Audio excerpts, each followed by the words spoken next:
Hello, my beautiful souls. Welcome sa ating tarot reading sessions. Keep in mind, general reading po ito. Maring mag-resonate, maring hindi. Kunin nyo na lang po kung para sa inyo and leave the rest. Maring mag-shift na energies or magkabaliktad ang sitwasyon. Kaya kayo na pong bahala kung saan kayo nakalugar sa reading natin. Okay? So, let's see.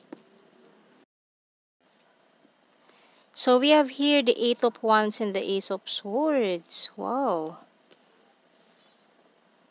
So, may mga uulan na naman dito ng blessings, messages din. So, we have the Three of Cups and the Ten of Swords. We also have here the High Priestess and the Two of Swords, Five of Swords, and the Queen of Wands. Bottom card natin, Seven of Pentacles. So, may hinihintay ka. May hinihintay kang someone, person, or message. Maring marireceive mo na ito ngayon. Ayan. So, may a-attendan kang gathering, birthday, occasion, kasal, binyag, ayan. Kung ano man to, na occasion na pupuntahan mo, handaan, basta may kainan dyan, handaan, gathering, na pupuntahan mo ngayon, na mamimit mo yung taong yun. Ayan, may mamimit kang person ngayon. It's about parang reunion. So, tingnan natin anong message ng Archangel natin dito. So, parang nafe-feel mo na nafe-feel mo na makikita mo siya. Kasi maaaring same circle kayo, na maaaring feeling mo, nararamdaman mo, mag-a-attend siya.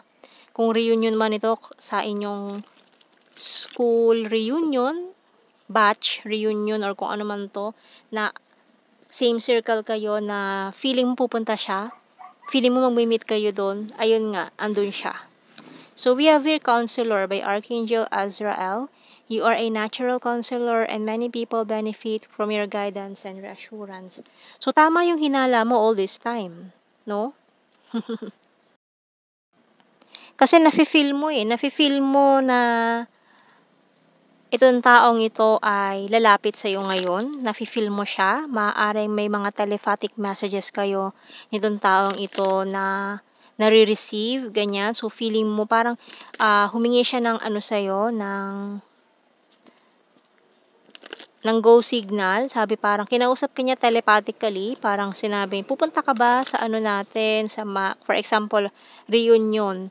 Pupunta ka ba? So, maaaring na-receive mo yun, naramdaman mo na kinabahan ka bigla, parang feeling mo pupunta siya sa reunion nyo, or feeling mo makikita mo siya dun sa event na pupuntahan mo ngayon, kung may kasalan kayong pupuntahan, ikakasal yung isa sa mga friends ninyo, kamag-anak, or kung sino man to, na magiging dahilan kung bakit magtatagpo ulit kayo nitong taong to. So, we have here the snail. So, ang tagal mo na tong hinintay, kaso napakatagal, no? We have here money, shoes, maring divine counterpart energy kayo or twin flame. We have here the mask, bonfire, and broom. Bottom card, snake. So, maaaring nagkaroon ng third party situation kayo nitong taong to before, pero mukhang na-eliminate na yan itong bonfire energy natin dito, na nawalis na siya palabas. Ayan, with this broom. Pero, masama pa rin ang loob ng taong yun sa'yo. Kasi nga, nagkahiwalay sila Ayan, so ikaw pa rin ang sinisisi ng taong yun kung bakit sila nagkahiwalay. And then ngayon, magtatagpo pa kayong dalawa. Parang, magre-reunite kayo, pagtatagpuin ulit kayo ng tadhana, ganon. Ayan, so walang usap-usap yan sa 3D, pero maaaring sa 5D nag-uusap kayo. So, maaaring magkagulatan na lang kayo, kasi feeling mo talaga na nandun siya, pero andun pala talaga siya, no? Ramdam mo tama yung hinala mo So, we have here, tired and need the rest. I want to see you this weekend. So, maaaring minamanifest kasi talaga niya na gusto kanya makita. Ayan, so ngayon, ayan, pinagbigyan kayo, magkita kayo. It hurts so badly, you're my happy pill. You're so hot, can't let you go, letting you go, walking away. Ayan, twin flame energy. You're my twin flame. I want to protect you, bottom card. So, itong naging third party, itong snake energy dito, hindi pa rin yan bumibitaw doon sa person mo na ito. Hindi pa rin siya bumibitaw. Maaaring nakapag-break na or naghiwalay na sila, pero yung energy ng taong yun, nandun pa rin, nakadikit pa rin dun sa taong ito na iniisip mo. Or itong taong to na makikita mo somewhere. Ayan. So, tingnan natin. We have here, I feel you leaving me behind. I left you before you could leave me. Oh, it's time for me to heal now. I knew exactly what I was doing. I wonder if you're happy without me. I hid who I really am from you. I regret lying to you. And so many things remind me of you. So talagang hindi ka pa rin nakakalimutan itong taong ito. Kahit pa may person siyang pinili, wala eh, ikaw talaga yung ano eh. Maring twin flame eh. Ayan oh. Ito pala. Hinahanap ko eh. So talagang twin flames kayo nitong taong ito or kung ano man tong meron sa inyo na kasi sa'yo niya naramdaman yung parang talagang happiness na hinahanap niya. Yan, hindi niya naramdaman yun doon sa taong pinili niya. So ngayon, mukhang iiwasan ka pa nitong taong to. Kasi gusto ka niyang protektahan dito sa snake energy na to. So we have here, I will wait for a sign from you. So maring once na magkita kayo, magpapakairamdaman. Ayan, may pakiramdaman na mangyayari. Pasulyap-sulyap lang kayo, pero hindi kayo yung mag-uusap directly ng harapan, ganyan. Kumbaga, nagbatian lang, nagngitian lang, ganun, nagtanguhan lang. Pero yung conversation directly para sa inyo, sa isa't isa, wala. Mag-iiwasan kayo. Pero yung mga tingin nyo, ayan, nag-uusap. May mga spark na ano, yung parang kuryente, yung mga mata nyo, pag nagtatapat, ganyan, parang nag-uusap kayo, nangungusap yung mga mata nyo. Ganon.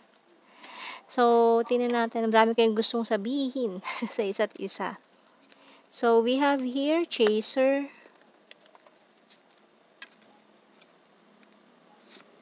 Mirroring. So, ang lakas ng energy ng twin flame natin dito, ha.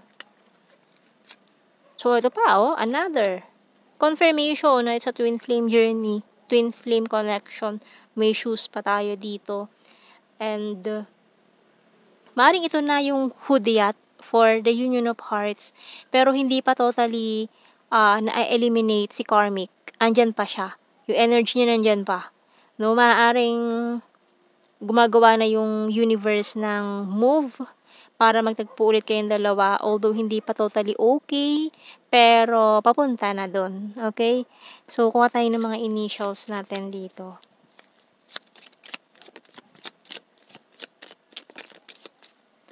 S, U, I, H, D. Letter V, Enye.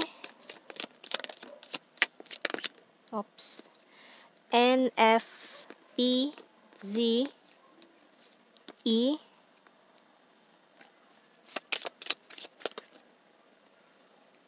Q, M. Letter A ang ating bottom card. So, tingnan natin sa ating general signs and messages. We have here Cold City, Runner, Libra and December, number 9, Neighbor, pinagpalit sa malapit, Neighbor. Ayan. We have here Vulnerable, April, Scorpio, Weird, Responsible, number 6, Caring, and 5, Patience Please, City, Cancer sign, Chaser, has a dirty sense of humor, kind-hearted, need more signs, and Divine Masculine.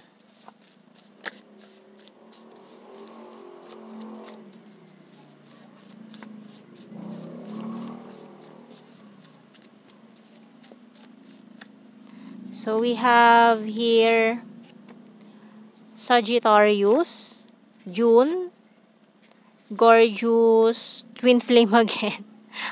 Pangatlo na ito ha. Pangatlo na yan.